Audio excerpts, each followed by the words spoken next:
सर्वांना माझे साष्टांग दंडवत प्रणाम। आजची वेळ आहे गोकुळ अष्टमी पूजा स्वीकारू। एक दिवस स्वामी सकाळीच निद्रास्थानावरून बोणेबायांच्या गुंफेकडे आले, तेव्हा त्यांनी आदल्या दिवशी माती आणून ठेवली होती। स्वामी म्हणतात, बाई आज तुमची लवडसवड मोठीसी म्हणजे घाईगडबड लगबग मोठी तयारी झाली दिसते। तेव्हा त्या म्हणतात, मौन्य देवा हो तुम्ही नेणा म्हणजे तुम्हाला माहित नाही की अष्टमीच्या दिवशी काय करतात। आज गोकुळ अष्टमी, आज श्रीकृष्ण महाराजांचा जन्मलेला जन्मदिवस। तेव्हा स्वामी म्हणतात, हो आज गोकुळाष्टमी हे समजले, पण ही माती कशा करिता? तेव्हा त्या म्हणतात, आम्ही या मातीचा श्रीकृष्ण करणार, नंद यशोदा वसुदेव देवकी गोकुळ म्हणजे गाई गोपाळ करणार, व्रत धरणार, फुलवरा करणार। तेव्हा स्वामी म्हणतात, बाई श्रीकृष्ण काय मातीचा होता? नंद यशोदा वसुदेव देवकी काय मातीचे होते? गोकुळातले गाई गोपाळ मातीचे होते? नाही, ते तर खरोखर माणसे होती। तेव्हा आम्ही श्रीकृष्ण होऊ आणि तुम्ही वा देवकी, आणि ह्या म्हणजे नागाईसा छोटी बोणेबाई व्रतस्थ राहून आमची पूजा करील, द्या ही माती टाकून। असे म्हणताच माती टाकून दिली व स्वामींना आरोगणा दिली। मग स्वामी विहरणाला गेले। मग बोणेबायांनी सोजी म्हणजे चांगला मैदा, गव्हाचे शुभ्र पीठ, कळीवटे म्हणजे वळून तयार केलेले पदार्थ केले व कडकडे म्हणजे कढवून तयार केलेले पदार्थ, पुरिया धार्या म्हणजे गोड पुऱ्या केल्या, सोवाळी म्हणजे एक पदार्थ, सेंगळी म्हणजे गोड शेव, बोगडे म्हणजे गोड भजे, अशा पद्धतीने फुलवरा केला म्हणजे पाळण्यावरती करंजी, लाडू, कडवणे वगैरे खाद्य पदार्थ बांधण्यासाठी तयार केलेला फुलवरा। त्या दिवशी स्वामी लवकरच विहरणावरून आले व स्वामींनी आपल्या श्रीकराने फुलोरा बांधला। बोणेबाया दोऱ्या ओहू ओहू देत होत्या व स्वामी बांधत होते। अशा पद्धतीने अवधी फळोवळी बांधली म्हणजे फळांचे विविध प्रकार बांधले। वास्तविक फळांचा चांदोबा केला होता।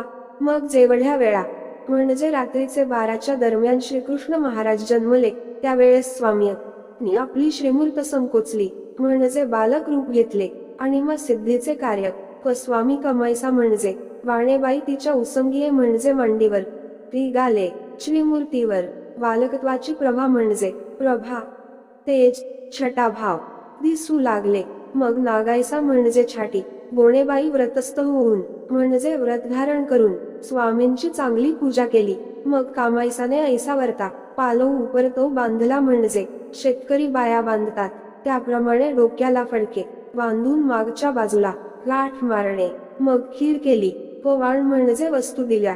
मग स्वामींना मर्दना मादणे, पूजा आरोगण बोणेबायांच्या गुंफेत झाली। स्वामींना विडा दिला। त्यांनी गोकुळाष्टमीचा उपवास धरलेला पाहून स्वामी म्हणतात, बाई तुम्ही जेव्हा तेव्हा त्या म्हणतात, आज गोकुळ अष्टमी आम्ही उपवास धरतो। स्वामी म्हणतात, बाई देवकी मातेला जेव्हा श्रीकृष्ण महाराज जन्मले तेव्हा त्यांनी काय उपवास केला होता का? पेस म्हणजे पातळ पदार्थ तरी पेल्या होत्याच की, तेव्हा तुम्ही का उपवास धरता? मग त्यांनी स्वामींच्या समोर जेवण केले। दुसऱ्या दिवशी सकाळी स्वामी विहरणाला जात असताना कामाईसा म्हणतात, वा मौन्य देव हो आज लवकर या, कारण नागाईसा व्रतस्थ आहेत। त्या दिवशी स्वामी लवकर आले। मग स्वामींना मर्दना मादणे, पूजा अवसर झाला, आरोगणा दिली व नागैसानेही स्वामींच्या पांतीला आपले पारणे केले। अशा प्रकारे स्वामींनी बोणेबायांच्या गोकुळ अष्टमीच्या पूजेचा स्वीकार केला। दंडवत प्रणाम। व्हिडिओ आवडल्यास लाईक करायला विसरू नका। या लीळेचा आदर्श आहे। 2025 ची अष्टमी अशाच प्रकारे साजरी करण्याचा प्रयत्न करूया। ही लीळा वाचत असताना आपल्याला फक्त स्वामींनी अष्टमीच्या पूजेचा स्वीकार केला असे वाटते, पण या लीळेमध्ये खूप मोठा आदर्श आहे। माणसामध्ये असलेले अज्ञान मातीचा श्रीकृष्ण अथवा अवघेच मातीचे करणे ही अंधश्रद्धा, तर त्या दिवशी उपवासव्रत धारण करणे ही चालत आलेली परंपरा स्वीकार करून तिला प्राधान्य देणे, या सर्व गोष्टींचे स्वामींनी उच्चाटन केले। प्रत्यक्ष परब्रह्म परमेश्वर असताना मातीचा करण्याची काय गरज? बोणेबायांनी सुद्धा स्वामींचे म्हणणे ऐकले। माती टाकून द्या म्हटले की दिली टाकून। त्यामुळेच स्वामींनी त्यांच्या पूजेचा स्वीकार केला व भाग्यवान कामाईसाचे स्वामींनी मातृत्व स्वीकार केले। परमेश्वराचे माता होण्याचे भाग्य त्यांना लाभले। आपणही अशाच प्रकारची अष्टमी केली पाहिजे. मातीचा श्रीकृष्ण न करता, वास न धरता अष्टमीच्या दिवशी ही लीळा आठवली पाहिजे व अज्ञान अंधश्रद्धा काढून टाकली पाहिजे व प्रत्यक्ष परमेश्वर आठवण्याचा प्रयत्न केला पाहिजे.